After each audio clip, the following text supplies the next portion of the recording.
नमस्कार विद्यार्थी मित्रांनो, स्वागत आहे तुम्हा सर्वांचं महानोकरी एक्सप्रेस या आपल्या मराठी यूट्यूब चॅनलवरती। तर बघा विद्यार्थी मित्रांनो, नवी मुंबई महानगरपालिका भरती संदर्भात एक महत्त्वाची अपडेट आलेली आहे आणि हे अपडेट जे असणार आहे हे अपडेट आन्सर की बाबत असणार आहे।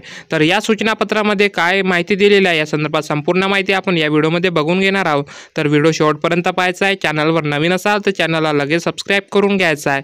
तर बघा विद्यार्थी मित्रांनो, नवी मुंबई महानगरपालिका यांच्यातर्फे एक सूचनापत्र जाहीर झालेलं आहे आणि हे जे सूचनापत्र असणार आहेत बघा, हे सूचनापत्र असणार आहे दिनांक 22/7/2025 रोजीचं हे सूचनापत्र असणार आहे, म्हणजेच आजच्याच तारखेचं हे सूचनापत्र असणार आहे। तर बघा या सूचनापत्रामध्ये काय माहिती दिलेली आहे, त्यानंतर बघा विषय काय दिलेला आहे, नवी मुंबई महानगरपालिका सरळ सेवा भरती 2025 अंतर्गत आन्सर की अँड ऑब्जेक्शन फॉर्म बाबत हे परिपत्रक असणार आहे, म्हणजे सूचनापत्र असणार आहे।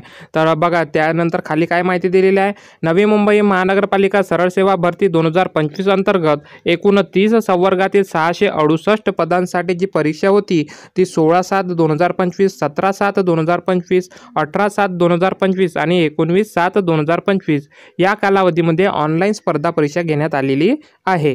तर बघा ऑनलाईन परीक्षेच्या अनुषंगाने जी काही नवी मुंबई महानगरपालिका सरळ सेवा भरती 2025 अंतर्गत परीक्षार्थींना आन्सर की अँड ऑब्जेक्शन फॉर्म जो असणार आहे तो असणार आहे तो दिनांक 23/7/2025 ते दिनांक 25/7/2025 या कालावधीमध्ये पोर्टलवर उपलब्ध करून देण्यात येणार आहे।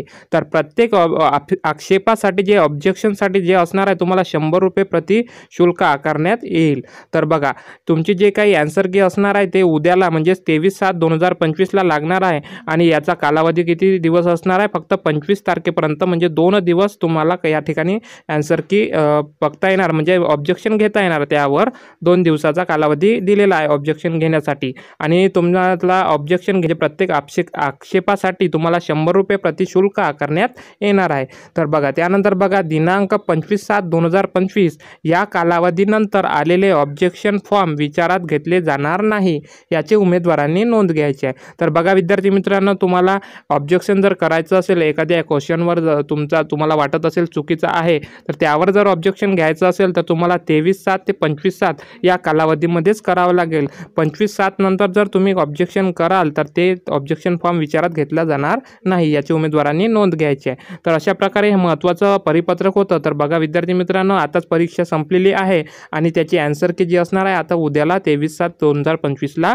आन्सर की लागणार आहे। तर अशी ही महत्त्वाची अपडेट होती। व्हिडिओ आवडल्यास व्हिडिओला लाईक करून घ्यायचा आहे आणि जे काही आन्सर की येईल त्याबाबत संपूर्ण व्हिडिओ आपण घेऊन येऊ। तर त्यासाठी तुम्हाला चॅनलला सबस्क्राईब सुद्धा करून ठेवायचं आहे। येणाऱ्या ज्या काही नॉर्मलायझेशन स्कोर असणार आहे, मेरिट लिस्ट असणार आहे, या संदर्भात संपूर्ण अपडेट आपल्या चॅनलवर तुम्हाला मिळून जाईल। तर त्यासाठी तुम्ही लगेच चॅनलला सबस्क्राईब करून घ्या। व्हिडिओ आवडल्यास व्हिडिओला लाईक करा आणि चॅनलला सबस्क्राईब करा। भेटूया पुढच्या एका नवीन व्हिडिओमध्ये, तोपर्यंत धन्यवाद।